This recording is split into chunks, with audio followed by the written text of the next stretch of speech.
Reach Your Happy community, welcome back to another episode of Reach Your Happy with Laura. I had an idea of what I was going to talk about, and then as I grounded myself to prepare for this video, I started to get a different message. So maybe they'll weave together. We will see where this goes. I allow myself to be guided through these videos, trusting that whatever it is I feel called to share is exactly what you need to hear whenever it is you stumble across this video.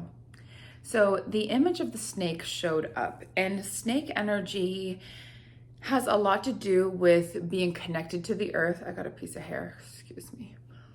Being connected to the earth, right? They're earth dwellers. They move along the earth. So remembering to ground yourself, that's one piece of the snake.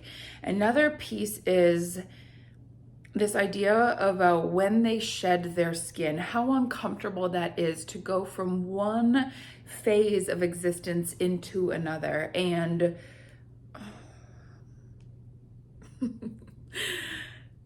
and that when a snake is undergoing this transformation, this letting go of a layer of skin, it is very normal for a snake to be irritable. Like if you own a snake, like you're supposed to not really go near it, touch it, engage with it when it is shedding that skin. So maybe this resonates for you right now. Maybe you're going through some sort of transformation where what used to fit you, this could literally mean clothing, could literally mean groups of humans, experiences, workout regimens, whatever it is. It's like, this just doesn't fit me anymore, but I don't know what needs to take its place. So we feel this bit of insecurity from going from one phase to another because we like to have an idea of what's next. We like to, hit the ground running. So with this snake energy, it's the reminder that it's important to allow yourself to shed the layer completely, because in shedding that layer, there's a gap, there's a space. And in that space, in that void, new energy can come in. But when you're transitioning, it's not a great time to figure out what's next. You're not your best self, It's kind of uncomfortable. There could be some grief involved. When something ends, it also means there's something new coming along, but the in-between from the process of the ending to the renewal is an unknown gap, an unknown territory. And so that makes our minds start to panic a little bit. And what we do is we tend to stay in the uncomfortable place a little longer than we really want to be staying, because the unknown is the most terrifying thing. I'm sure you as a kid, and maybe still, are afraid of the dark. The darkness just represents the unknown. We don't know what's there. It's such a valid fear to have when you think about it, because you can't see before you're very aware of your body. You can maybe take one little step, you can kind of make out some shapes, but you can't see clearly, and that feels threatening to our nervous system. So if this transition, this transformation is happening for you, simply acknowledging that what you're moving through is challenging, not just on a mental, emotional level, but also on a physical level. And to give yourself that space to process, to take time to ground, to step away from the crowd. It is Easter weekend coming up when I'm recording this video. So maybe you had plans to celebrate with family, or you celebrate Passover, and deciding for yourself if that's what feels right to you, because you're in a transformation process, and your skin, your body, your mind, your emotions may feel a little bit tender because you peeled off a layer. So another piece of this is that this isn't always going to be the phase that you're in. It's temporary. So riding this wave and knowing and reminding yourself every single day, I don't always feel this way. This is temporary. This too shall pass. I'm going to make it through this. I've made it through so many situations. I'm going to make it through this as well.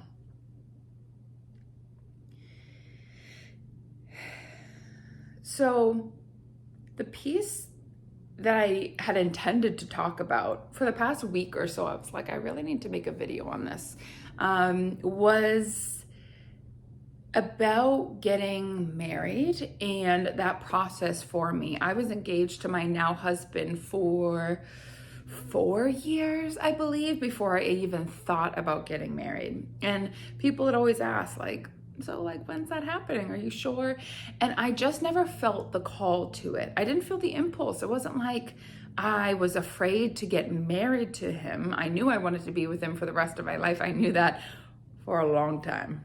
Like my high school notebooks would tell you exactly what I wanted because I knew him from that long ago. So it wasn't that. So I'm like, it was an interesting process when it came about. We planned our wedding in 6 weeks and got to do it at his family home, and a really special place for me as well. But I felt like this avoidance of it. I just didn't really want to look at it. And when I decided to look at it, to say, okay, we're getting married on August 27th, that's it, a huge wave of grief came crashing down about my mom not being there, his mom not being there, and how sad that was for me. I remember going dress shopping, prom dress shopping with my dad, and being like, this ain't it.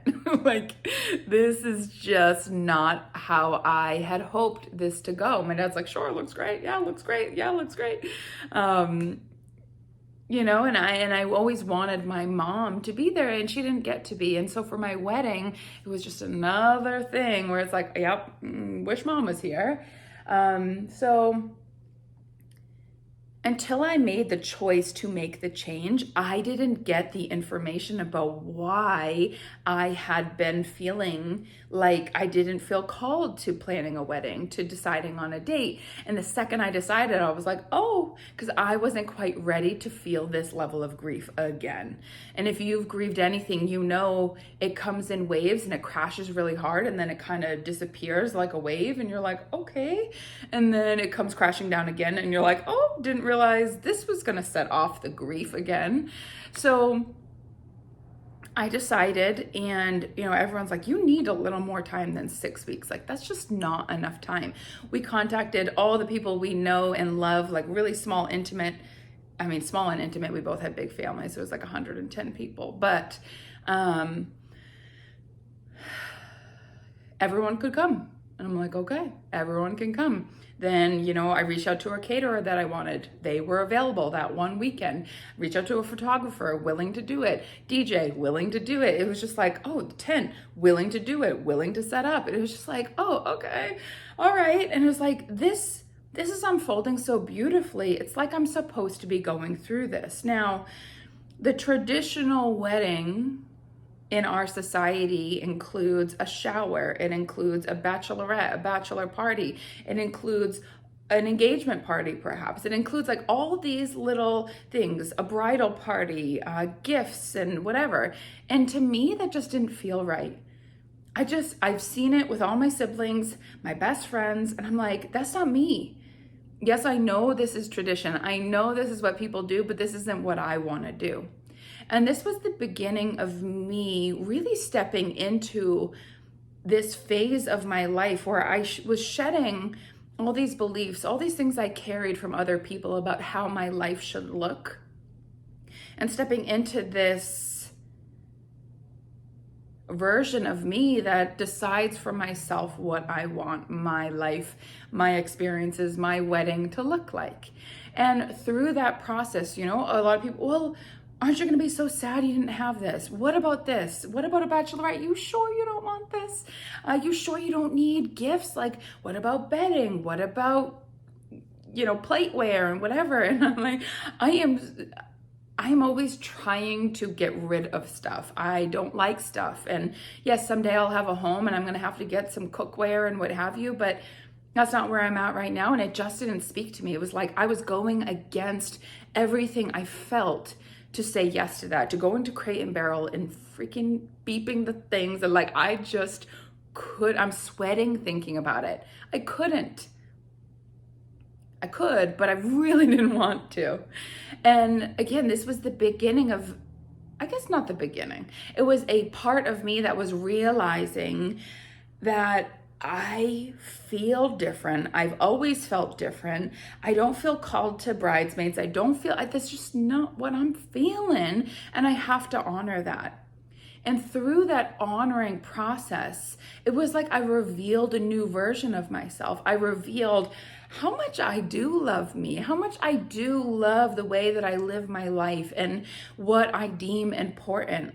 And in the kind of blossoming of this realization, what it gave me was this perspective that each individual has their needs, has their desires, and it is right and fair that they act upon them, that they care for themselves in a way where their needs get met. But my needs are different. And having multiple celebrations about the wedding that was already challenging for me, not having my mom there, it was just like, I don't want to put myself through that. And some people may say, well, maybe you need to face that a little more. Maybe. But you know what? I'm good. Going through my wedding day, that was enough of a challenge for me, not having my mom there, that I'm good on that part. And so I'm inviting you to remember that you can trust yourself, that you can trust what you need, what you want, that a transformation is often a letting go of the layers that have been kind of shellacked, is that the word? Kind of painted on you, that you've absorbed from other people, and that you have the freedom and the choice to give back to others. That your life does not have to look any kind of way. Your process, maybe you're moving, maybe whatever you're in right now, your process does not have to look like everyone else's. And checking in with yourself, am I doing this because I'm judging myself? Like if I don't do it the way that everyone else does it, I'll be judging myself. Is that why I'm doing this? Or am I doing it because it feels right and true for me? And sometimes we kind of, with the wedding thing, I felt like I was kind of like, I must hold this vision of what I need. And it was like, I look back at it now and go, oh, I could have softened that a little bit. I could have invited a little bit more of support in, but I was in a bit of survival mode. 6 weeks is just a little under, maybe 7-8 weeks is the perfect amount of time to plan a wedding at a home. But yeah, I was under the gun. I was a bit like every single day I had to be doing something and running my business and taking care of my body and having relationships, right? Like doing normal life stuff while also having this big thing that's unfolding, with another layer of really intense emotional stuff coming up as well. So when I look back and I go, yeah, I could have softened a little bit. I could have let a little more love in, but I was in survival mode, and I honor that part of me. And I can look at that version of me now and go, oh, you were having a really hard time, and that's why you behaved the way you did. That's why you created the space that you did, because you were just trying to get through it. And giving yourself permission to move about your life experience as you need to move about it.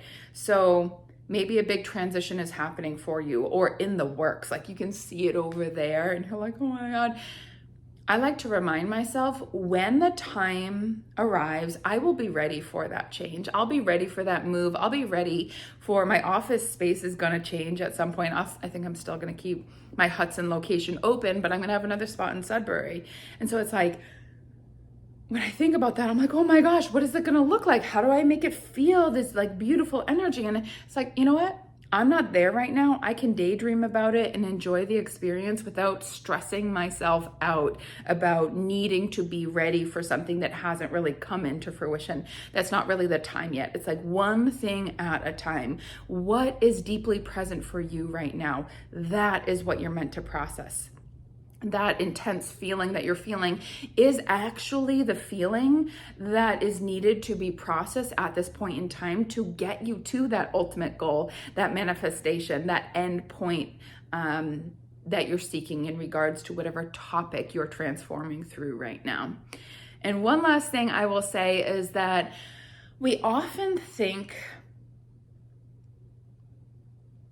that, right, for me and my wedding, it's just easiest for me to explain like my life and kind of share my story and teach in that way. But I thought the wedding difficulty was mostly about my mom and not having her physically there, and Brad's mom, my mother-in-law, Jenny.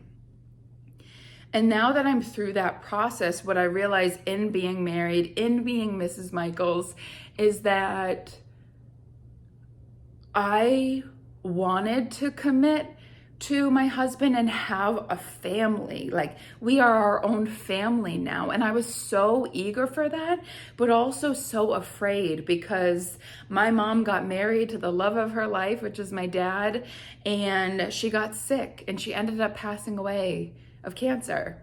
And that was way back here in the very back of my mind, thinking that, well, if I get married, one of us gets sick and one of us dies. And I really don't want to do that again. I don't want to lose my best friend. Like, I want to be with him and I want to live happily ever after. And I want to, I want to teach and I want to do martial arts together and I want to empower people and I want to live a beautiful life, loving all the people we have to love and our experience. And 2 months after getting married, I figured out I had a uterine fibroid, which is a non-cancerous mass, but it's just like, it's so remarkable how life presents us with opportunities to flush out our pain. And I now see this belief of, if I get married, I may get sick and die, because that's what happened to my mom. And that's a very childlike perspective, but yet that was living somewhere in my heart. And now going through my uterine fibroid experience, it is showed me her story isn't my story. I am completely separate from my mom. And this uterine fibroid has showed me so much about the role that I have come in feeling like I needed to be. And I am shedding that layer now. So all in all, the struggle, the pain, the heartache, the waves of grief, the days of bawling my eyes out, the months of pain with this fibroid. I have surgery coming up in May and I'm so excited for it. I'm so fucking blessed, so thankful for the gift that I have received from getting married, having this fibroid, and having the gift of Reiki in my life. I gave myself Reiki for 33 days straight. Now I'm on to giving other people Reiki every single day for the month of April. And it truly is the gift that keeps on giving to me. So on that note, thank you so much for tuning in. I love you so much. I hope you have a wonderful day. Be good to yourself. Be kind to yourself. You're doing the very best you can, and that's all you can ever ask for. I will talk to you soon. Bye-bye.